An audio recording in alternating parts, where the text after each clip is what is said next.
Aduh,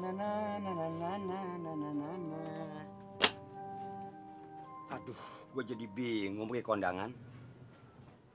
Banyakan punya pacar sih gue. Kalau gue bawa si Rokaya, pasti si Cici marah. Gue bawa si Cici, soal Cici pasti nyanyi. Si Sri ngamuk. Gimana ya? Nah, supaya adil, gue bawa semua supaya jangan ada keributan. Barang-barang itu kemana ya? Tenang aja lu Leha, barang dagangan lu gue titip sama si Edoy. Katanya si Edoynya mau ngelakuin. Iya Leha, ngomong-ngomong si Edoy mau kemari mau nemuin lu. Si Ede mau kemari?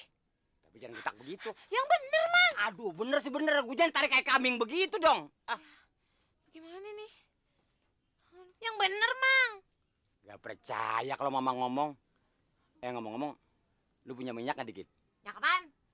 Minyak tanah. Ya, minyak wangi supaya Mamang Gonzales kelihatannya.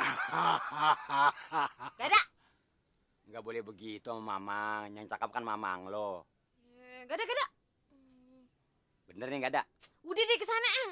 Kenapa sih nggak jalan duluan? Ya udah, gue pergi. Si bau tuh. Ya makanya bagi minyak dong. Gak ada.